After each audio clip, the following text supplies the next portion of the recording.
The silent invasion. Nobody saw them coming. That was the terrifying part. No massive ships blocking out the sun. No ultimatums broadcast on every television channel. No dramatic first contact on the White House lawn. The Voidborn simply appeared. The first signs were subtle. Communication satellites failing without explanation. Strange atmospheric disturbances that meteorologists couldn't explain. Unusual animal behavior, birds flying in perfect geometric patterns, marine life beaching themselves en masse. The scientific community was baffled, but the general public barely noticed. Maya Chen noticed. As the head systems engineer at Quantum Defense Technologies, she had access to data most civilians never saw, and that data told her something was very wrong. There's a pattern, she explained to her supervisor, sliding a tablet across his desk. Every system failure, every anomaly, it's not random. The disruptions are spreading outward from these 7 points across the globe. Her supervisor leaned back in his chair. You're suggesting what, exactly? Coordinated cyberattacks. I'm suggesting something that isn't human. Maya's voice was steady, but her hands trembled slightly. The algorithmic signatures aren't like anything in our databases, and the affected systems shouldn't be able to communicate with each other. They're air-gapped, isolated, yet they're failing in perfect synchronization. That's a bold claim, Chen. You know how seriously the company takes conspiracy theories. It's not a theory. Look at the data. He didn't. Her report was filed away, and Maya was quietly transferred to a less sensitive project. 3 days later, the power grids went down. All of them. Simultaneously. The world plunged into darkness. Maya was prepared when it happened. Her apartment in Seattle had solar panels, a battery backup system, and enough supplies to last months. What she hadn't expected was the knock on her door just after midnight. Colonel Reese, she said, recognizing the weathered face of her former military liaison. I'm guessing this isn't a social call. We need you, Chen. His voice was grim, his eyes constantly scanning the darkened street behind him. Your report was right. We're under attack. Inside, he showed her classified footage on a military-grade tablet. The grainy thermal imaging showed something. Humanoid figures that moved too fluidly, their heat signatures pulsing in ways that human bodies simply couldn't. What am I looking at? We're calling them Voidborn. Best we can tell, they arrived in some kind of stealth ships. Thousands of them, in low orbit. They'd been landing infiltration teams for weeks now. This footage is from Fort Benning. An hour after it was taken, we lost contact with the entire base. Maya felt cold dread settling in her stomach. How many bases have you lost contact with? All of them. The next 48 hours were a blur. Maya found herself in an underground facility beneath the Cascade Mountains, surrounded by a hastily assembled team of military personnel, scientists, and engineers from across the country. Everyone who had noticed something wrong and been ignored. They're targeting our infrastructure first, explained General Harlow, a stern woman with close-cropped gray hair. Power, communications, transportation. They're isolating us, making sure we can't coordinate a response. Classic invasion strategy, said a man Maya recognized as Dr. Abernathy, a renowned physicist. Divide and conquer. But why the stealth approach? Maya asked. From what we've seen of their technology, they could have just obliterated us from orbit. Resources, said a new voice. A tall black man in civilian clothes stood up. I'm Dr. James Wilson, Cynobiology. Based on the limited samples we've recovered, these creatures require something Earth has in abundance. They don't want to destroy the planet. They want to harvest it. Harvest what? Someone asked. Wilson's expression was grim. Us. The resistance formed organically, as conventional military response failed against the Voidborn's superior technology. Smaller groups began fighting back using guerrilla tactics. Maya's team established a secure communication network using repurposed ham radios and modified cell phones, creating an analog system the aliens couldn't easily detect or disrupt. Reports filtered in from around the world. The Voidborn had established 7 primary bases, massive structures that seemed to appear overnight, each one covering several square miles. Smaller outposts spread outward from these hubs like spiderwebs. They're methodical, Maya observed, marking known alien positions on a paper map. Each base is positioned near a major population center, but also close to specific geographical features: mountains, deep water sources, fault lines. They're mapping the planet's resources, Wilson suggested, like surveyors before colonization. The first organized resistance attack was a disaster. A former Special Forces team attempted to infiltrate a smaller Voidborn outpost near what used to be Portland. Of the 12 who went in, only one returned, a woman named Rivera, her eyes wide with horror. "They knew we were coming," she reported, voice hollow. "It's like they could read our minds. And the weapons," she held up her right arm, the sleeve burned away to reveal blistered skin. "Energy weapons. Cuts through body armor like it's paper." Maya studied the burn pattern. "Directed energy, probably plasma-based." "Can we defend against it?" Harlow asked. "Not directly, but this gives me an idea." Maya turned to Abernethy. "Doctor, what can you tell me about electromagnetic pulse weapons?" The physicist's eyes widened. "You think they're vulnerable to EMPs?" Rivera's team was using digital communications, right? If the Voidborn can read electromagnetic signals, intercept our comms, then maybe their own systems use similar principles. "It's worth testing," Abernathy admitted. "But generating an EMP powerful enough to affect their technology would require a nuclear detonation," Harlow finished, "which we can't do without authorization codes from a chain of command that no longer exists." "Maybe we don't need to go nuclear," Maya said, an idea forming. "What if we could use the Earth's own magnetic field against them?" Wilson frowned. "What do you mean?" "Earth's magnetosphere is essentially a massive electromagnetic field. If we could create a device to manipulate it, amplify it in specific areas, that's theoretically possible," Abernethy said slowly. "We'd need a network of amplifiers positioned strategically around one of their bases, and a massive power source to trigger the cascade." "We'd only get one shot," Harlow warned. "If it doesn't work, we'd be exposing our position." Maya looked around the room at the haggard faces of humanity's last hope. "One shot is all we need." The plan came together over the next 3 weeks. While Maya and Abernathy designed the electromagnetic amplifiers, resistance cells around the world gathered components and tracked Voidborn movements. The aliens continued their methodical takeover, converting human infrastructure to serve their own mysterious purposes. Cities became harvesting centers. The lucky ones fled to the countryside. The others disappeared into the massive structures that now dominated urban skylines. The resistance chose a target: the Voidborn base in the former Seattle metropolitan area. It was smaller than some of the others, but its position near the water and multiple power stations made it ideal for their plan. "Each amplifier needs to be positioned exactly according to these coordinates," Maya explained to the team leaders. "They'll form a geomagnetic web around the target. When activated, they'll create a cascading effect that should disrupt their systems." "Should?" Rivera questioned, now commanding her own squad of fighters. "This isn't exactly established science," Abernathy admitted. "We're essentially trying to create a controlled geomagnetic storm." "What about power?" asked a former power plant engineer named Patel. "That's the riskiest part," Maya said.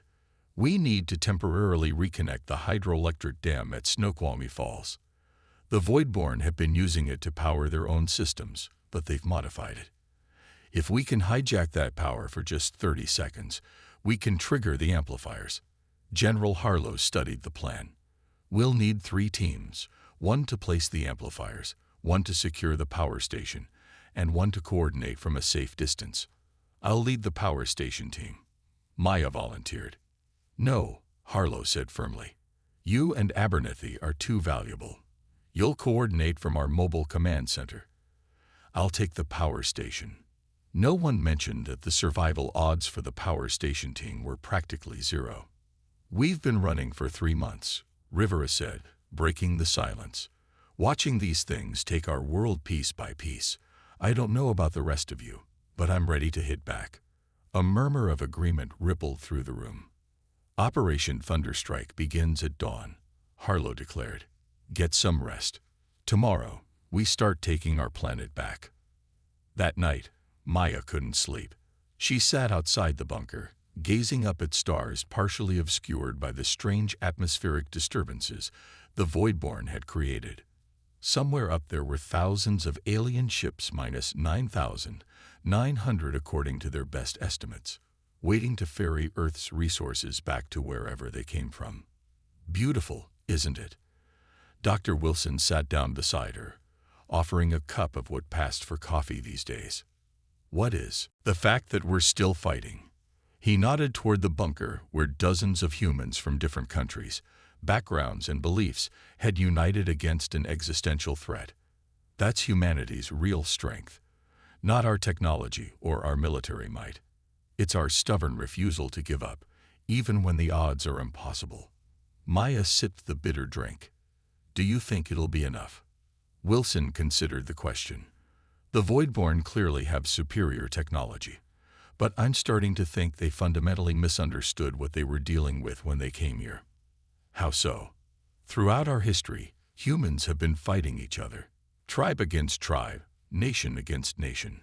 We've gotten very, very good at warfare. And now, for the first time, we have a common enemy." He smiled grimly. "The Voidborn might have advanced weapons, but they're about to learn a painful lesson about human tenacity." As dawn broke over the horizon, Maya checked her equipment one last time. The mobile command center was a repurposed news van, fitted with analog communications gear and a jury-rigged interface for the amplifier network.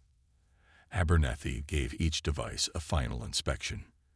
"If this works, it'll create a cascading electromagnetic pulse that should disrupt their systems for approximately 5 minutes. 5 minutes isn't much time," Maya noted. "It's enough to prove they can be hurt," he replied. "Enough to give people hope." As the teams moved out to their positions, Maya felt a strange calm settle over her. For months, humanity had been on the defensive, running and hiding. Today, that changed. Today, Earth fought back. Operation Thunderstrike. Dawn broke over the ruins of what was once Seattle. The Voidborn structure dominated the skyline, a massive crystalline tower that pulsed with eerie blue light, surrounded by smaller structures that resembled insect hives. Strange vehicles that defied gravity moved between them, carrying materials and, presumably, human captives. Maya watched the feeds from their makeshift command center as the amplifier teams moved into position.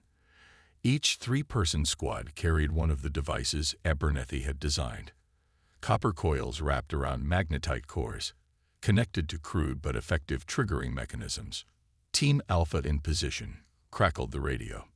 "Amplifier 1 is hot." One by one, the teams reported in. The ring of amplifiers encircled the Voidborn base at strategic points determined by Earth's natural magnetic field lines. "All amplifiers in position," Maya confirmed. "General Harlow, what's your status?" There was a long pause before Harlow's voice came through, tense and hushed. "Power station secured, but we got company. Voidborn patrols are swarming the area. Can you hold them off long enough to trigger the pulse?" "We'll make it happen," Harlow replied grimly. "Stand by for power surge in 3 minutes." The minutes ticked by with excruciating slowness. On the monitors, Maya could see Voidborn activity increasing around the base. Had they detected something? Were they aware of the trap? "Something's wrong," Abernathy muttered, watching the alien movements. "They're mobilizing." Maya grabbed the radio. "Harlow, we may be compromised." The Voidborn air. "We're blown." Harlow's voice cut through, accompanied by the sound of energy weapons. "They found us. We're rerouting power now." The feed from the dam went silent. Maya and Abernathy exchanged desperate looks. Without that power surge, The amplifiers were useless. "What now?" asked one of the techs. Before Maya could answer, the command center systems surged. Every gauge spiked, and the lights flickered wildly. "The pulse!" Abernathy shouted. "It's happening." Outside, the sky seemed to ripple as if invisible waves were passing through the air itself. The void-born structure in the distance flickered, its blue glow stuttering like a failing fluorescent light. "It's working," Maya breathed. "The amplifiers are creating a geomagnetic cascade." The effect spread outward from their position, a wave of electromagnetic disruption that washed over the alien base. Void-born vehicles dropped from the sky. The crystalline tower's light changed from blue to angry red, then dimmed completely. "All teams, report," Maya called into the radio. The reports came in quickly. The pulse had worked beyond their expectations. Void-born systems were failing across the target zone. Their energy weapons had gone dark. Their communication systems were silent. "Rivera, your go for Phase 2. Rivera's team had been waiting for this moment. As soon as the pulse hit, they moved in, armed with conventional weapons, rifles, grenades, anything that didn't rely on complex electronics. The Voidborn, suddenly vulnerable, fell back in confusion. "They're retreating." Rivera's voice was jubilant. "These bastards can bleed after all." A cheer went up in the command center, but Maya remained focused. "What about Harlow's team?" The answer came 10 minutes later when a bloodied soldier staggered into the command post. "General Harlow is dead," he reported. "Most of the team too. But they got the power flowing before the end." Maya closed her eyes briefly. They didn't die for nothing. This changes everything. News of Operation Thunderstrike spread across the resistance network like wildfire. For the first time since the invasion began, humanity had scored a meaningful victory. More importantly, they had discovered a weakness in the seemingly invincible Voidborn. Within weeks, similar operations were mounted against Voidborn bases worldwide. Not all succeeded. The aliens adapted quickly, establishing countermeasures against electromagnetic attacks, but enough did to slow their advance. The resistance grew from scattered groups to a global network. Scientists shared research, fighters shared tactics, and survivors shared hope. Maya found herself at the center of it all, coordinating efforts from a new headquarters established in the mountains of Colorado. "They're pulling back," she observed during a strategy meeting, marking the map where Voidborn forces had retreated, consolidating around their primary bases. "Not retreating," Dr. Wilson cautioned. "Regrouping. Our attacks have forced them to adapt their strategy, but they still outnumber and outgun us. We need to take the fight to them," Rivera insisted. "Hit their main bases." "With what?" Abernathy asked. "The pulse technology only works at short range, and they've already developed shielding against it." "Then we need something new," Maya said. "Something they haven't seen before." The breakthrough came from an unexpected source. A teenage girl named Priya, rescued from a Voidborn processing center in Mumbai, brought vital intelligence. "They're afraid of water," she explained, her voice still hoarse from weeks in captivity. "Not regular water. Salt water. Oceans. I saw them avoid it, even in protective suits." Wilson leaned forward. "That actually makes sense with what we've observed of their biology. Their cellular structure would be highly vulnerable to saline solutions. So we lure them to the beach?" Someone asked sarcastically. "No," Maya said slowly. "We bring the ocean to them."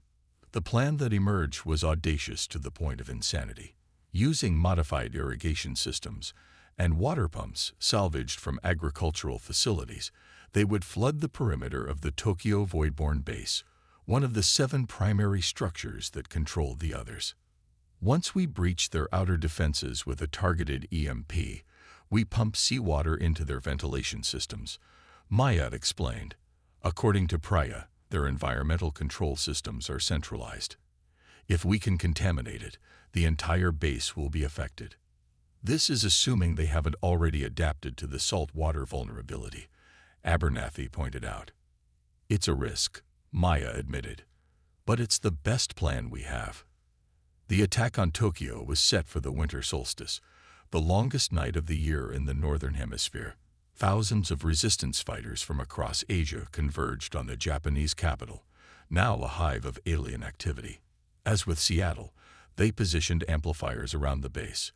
But this time, they had something new. A modified version of the pulse technology that could be deployed from a single location, using the underground power lines of Tokyo's subway system as a conductive network. Maya watched from a commandeered fishing boat in Tokyo Bay as the operation began. The initial pulse hit with devastating effect, temporarily disrupting the Voidborn's defensive systems. Resistance fighters surged forward, connecting massive pumps to the bay and running improvised pipelines toward the alien structure. The Voidborn responded with overwhelming force. Energy weapons carved through buildings. Strange, insect-like machines swarmed from the base, cutting down humans by the dozens. But the resistance had numbers on their side. And desperation. "The pumps are connected," came the report over the radio. "Beginning water transfer." For a tense moment, nothing seemed to happen. Then, a strange keening sound emanated from the Voidborn structure. The crystalline tower's color shifted from blue to sickly green. "It's working," Wilson breathed, watching through binoculars. "The salt water is affecting their systems." The Voidborn response was immediate and terrifying. The sky above Tokyo lit up as dozens of previously unseen ships decloaked, their massive hulls eclipsing the moon. Energy weapons rained down, vaporizing entire city blocks. "They're bringing in reinforcements," someone shouted. Maya watched in horror as more ships appeared, hundreds of them, then thousands, materializing like ghosts above the city. "Pull back," she ordered. "All teams, withdraw immediately." The retreat was chaotic. Many didn't make it. From their position in the bay, Maya and the command team watched as the Voidborn systematically obliterated the resistance forces. "We failed," Abernethy said quietly. "No," Maya replied, eyes fixed on the alien structure. "Look." Despite the overwhelming counterattack, the Voidborn base was visibly deteriorating. Its crystalline structure had dulled, sections beginning to collapse in on themselves. "They're sacrificing thousands of troops to protect that base," Wilson observed. "It must be critically important." "Or maybe," Maya said slowly, a realization dawning, "they're not protecting the base. They're evacuating it." As if to confirm her theory, a massive ship descended directly over the structure. Beams of light connected the two, and pieces of the base began detaching, rising into the larger vessel. "They're salvaging what they can," Abernethy said, "which means the salt water worked." Maya's voice was tight with mingled grief and triumph. "The base is compromised beyond repair."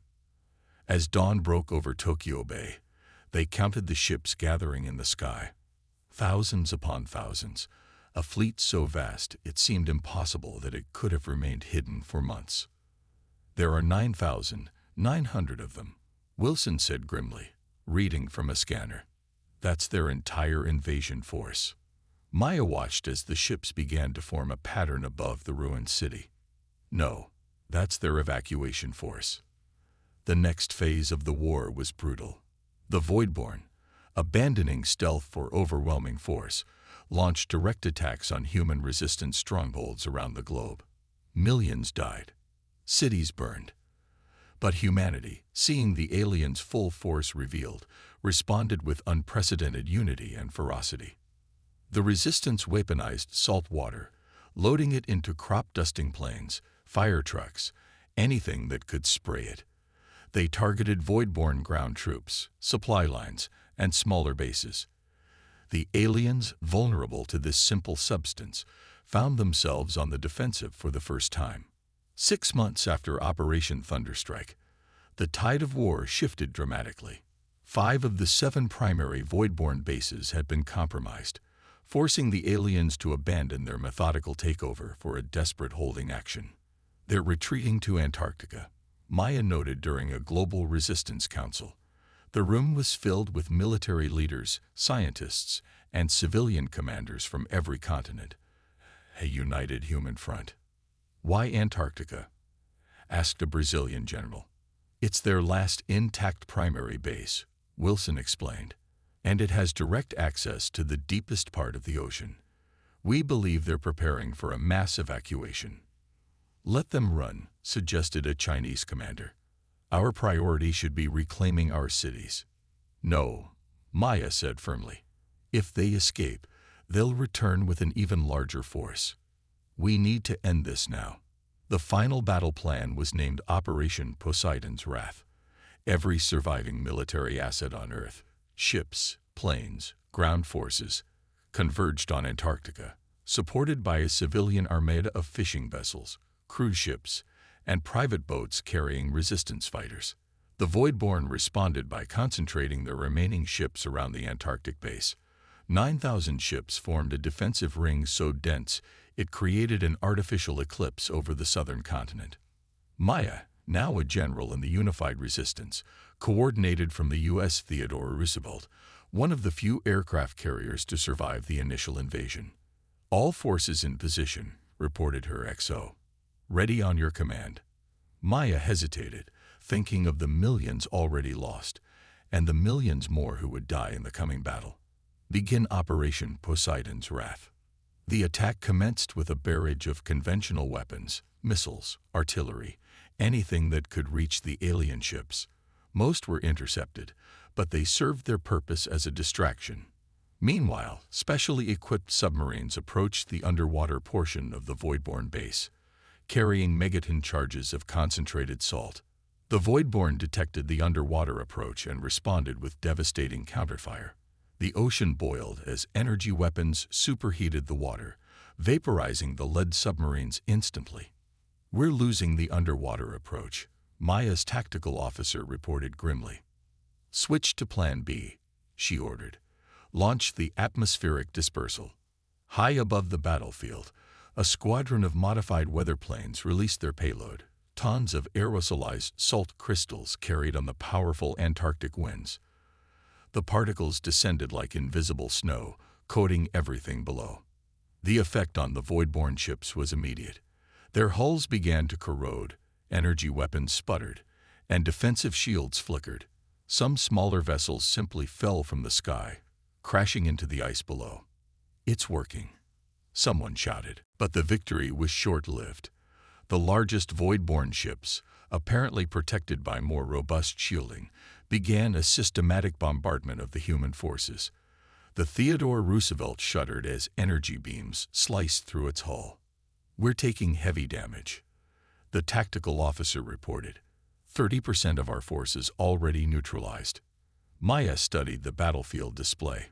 The salt attack had damaged many alien ships, but thousands remained operational. Human forces were being decimated. "We need to target their command ship," she decided. "Dr. Wilson, which one is controlling the others?" Wilson pointed to a massive vessel at the center of the alien formation. "That one. It's emitting the strongest coordination signals." "Concentrate all fire on that ship," Maya ordered. "Everything we've got." The remaining human forces focused their attack on the Voidborn command ship. Missiles streaked across the sky. Fighter jets made suicidal runs, dropping their payloads before being vaporized by defensive fire. Salt-loaded artillery shells arced toward the target. Most never reached it. The Voidborn defensive screen was too strong, their point defense systems too accurate. Maya watched, heart sinking, as their best efforts failed to penetrate the alien defenses. "We need something bigger," she murmured. "Something they can't stop." The idea came from an unlikely source, a young naval engineer who had been studying the Voidborn's energy signatures. "Their shields operate on a frequency that interacts with Earth's magnetic field," he explained hurriedly. "If we could disrupt that field." "Another EMP?" Maya asked. "We've tried that." "No, something much bigger." He pointed to the tactical display showing the battle raging above Antarctica. "We're fighting directly over the magnetic South Pole. If we could temporarily reverse the polarity." "That's impossible," Abernathy cut in. We don't have the technology to affect Earth's magnetic field on that scale. Actually, Wilson said slowly, we might. The Voidborn drilling equipment at their base. They are tapping into the core. If we could overload it. The plan came together in minutes. A special forces team would infiltrate the Antarctic base and reprogram the Voidborn's own equipment to create a localized magnetic reversal. It's a one-way trip, Maya warned the volunteers. Even if you succeed, you won't have time to escape the effect. Rivera, now a battle-hardened commander, stepped forward. We knew the cost when we signed up for this war, General. Just make sure it counts. The infiltration team deployed via high-altitude drop, using the chaos of the main battle as cover. Maya watched their progress through body cam feeds, directing the main forces to create diversions when needed. Incredibly, they reached the central drilling platform. Rivera's team fought their way through Voidborn defenders, sustaining heavy casualties, but pressing forward relentlessly. We're at the control center, Rivera reported, voice strained. Wilson, talk me through this. Wilson guided them through the reprogramming sequence while Maya ordered all human forces to pull back to a safe distance. Ready to initiate, Rivera said finally. 15 seconds to activation. Rivera, Maya began. It's been an honor, General. Make sure they remember why they shouldn't mess with Earth. The feed went static. For a moment, nothing seemed to happen. Then, the instruments on the carrier went haywire. Compasses spun wildly. Electronic systems fluctuated. Above Antarctica, a visible distortion appeared in the air, like heat waves rising from hot asphalt. The effect spread outward, engulfing the Voidborn fleet. Ships began to fall. Not dozens or hundreds, but thousands, tumbling from the sky as their propulsion and guidance systems failed catastrophically. The massive command ship twisted in on itself, its hull bending in ways that defied physics before collapsing like a dying star. My God, Abernathy whispered. It worked. The magnetic reversal lasted only minutes before Earth's natural field reasserted itself, but when it was over, the Voidborn fleet was decimated.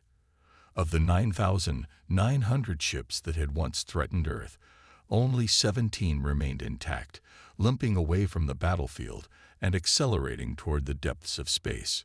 The Antarctic base imploded, taking with it any remaining alien presence on Earth's surface. 3 months later, Maya stood on the deck of a reconstructed observation platform in what had once been Seattle, watching a sunset for the first time in over a year.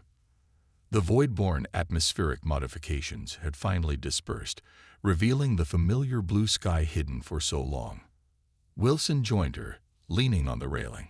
The cleanup teams found something today in the Tokyo base ruins, some kind of recording device. Have we translated it? Partially. It seems to be a warning to their homeworld. He handed her a tablet with the rough translation. Maya read aloud. Retreat immediately. Earth defenses unprecedented. Humans do not surrender. Will fight beyond rational limits. Planet unsuitable for harvesting. Extreme danger. Do not return. She set the tablet down, a grim smile forming. 17 ships escaped to deliver that message. Do you think they'll come back? Wilson asked, gazing at the horizon where stars were beginning to appear. Maya considered the question. Earth was still devastated, its infrastructure in ruins, its population decimated. But humanity had united like never before. Already, plans were forming to rebuild, not just Earth's cities, but its defenses. Reverse-engineered Voidborn technology would accelerate human advancement by centuries. If they do, she said finally, we'll be ready. Behind them, the city was coming back to life. Construction crews worked through the night, rebuilding what was lost. Children played in makeshift parks, their laughter a sound that had once seemed lost forever. Humanity had faced extinction and emerged scared but unbroken. The stars above no longer seemed like a peaceful frontier but a challenge, a reminder that Earth now knew its place in a hostile universe.